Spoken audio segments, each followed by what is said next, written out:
Today I want to show you how easy it is to make a raised bed garden. Come on. One of the first things you should keep when you're working around the yard is an old pillow. I prefer the old foam types because they provide a lot of support. This is so when you're picking crops, when you're planting things, the whole time you're on your knees, you don't have to worry about it. You'll save your knees in the long run.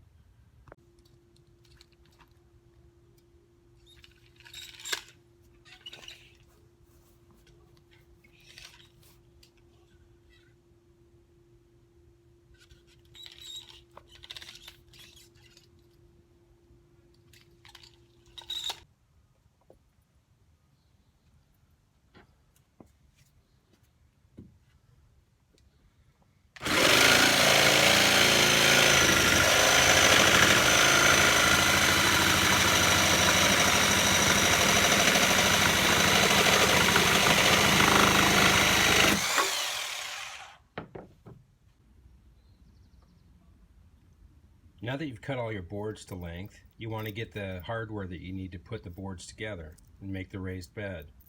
Grab yourself the wood screws that you need. I always like to recycle these whenever possible. These came from the actual yellow workbench that you see when I pulled it out of my garage. And get yourself a magnetic tray so when you're working in the yard, you don't lose any of these in the grass or in one of your beds and pay the price later. If you don't have one of these, you can pick one up online for under 10 bucks. The first thing you want to do is dry fit your boards. In this case, I'm putting them between existing beds. I actually removed a nectarine tree that was diseased, and I'm putting a raised bed where that used to be. If you have weeds and you haven't had a raised bed here and you have grass or something else, all you need to do is put cardboard down and then build your raised bed on top of it. Over time, the cardboard will deteriorate, decompose, and become part of the soil and feed the soil microbes, and you'll be good to go. In this case, I don't have any weeds, I don't have any grass, I just have good soil, and I'm going to build the bed around it. After you've laid out the boards where you want them to go, simply mark the holes where you're going to pre-drill, take them back to your workbench, pre-drill the holes, and then the next step and final step for the assembly of the bed would be to put the screws in. Since I already have existing beds to the right and to the left of the new bed, I'm simply going to use the border of the bed on the right, which is a 2x4, as a wall for the existing new bed, and I'm simply going to secure the new boards to that existing bed, which makes it even easier than building a new bed from scratch. The next thing you want to do is pre-drill all your holes. You want to pre-drill your holes so you don't split the wood, and so it's easier to get the screw in when you're down on your knees working. I'm going to put 2 holes in the end of each board. Now it's time to pre-drill the holes for the screws. Simply put the drill bit in the chuck, tighten her up, and remember, safety first. You only have one pair of eyes. Don't mess them up, don't lose them. They're super important.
It's as easy as that. Now let's go screw them into the old bed. Whenever I'm driving screws, I like to use one of the bits it has a sliding collar.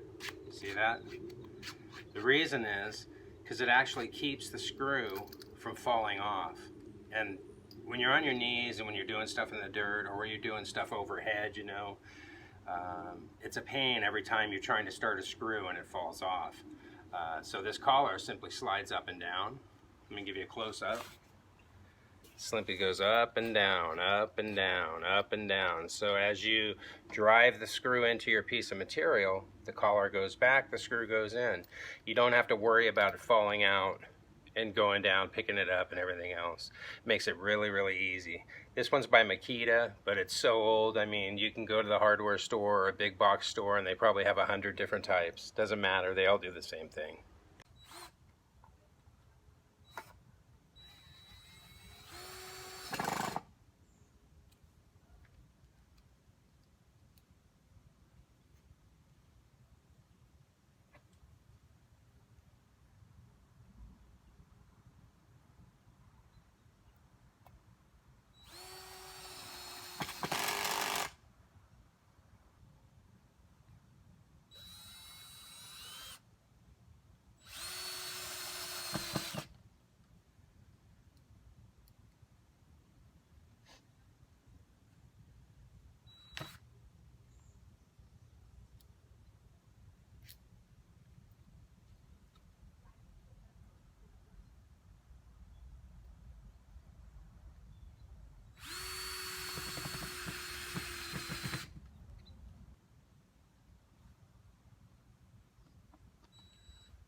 It's as easy as that.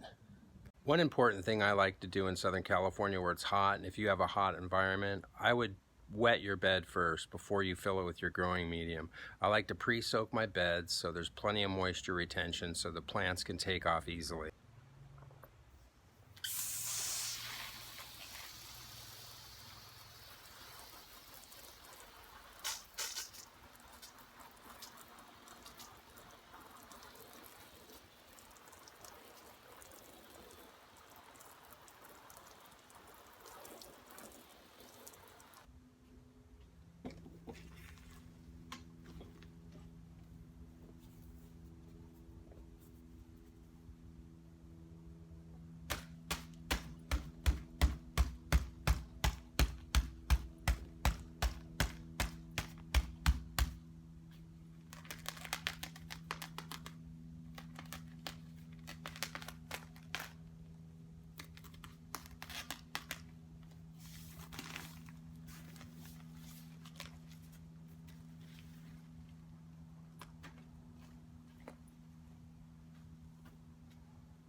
That's it.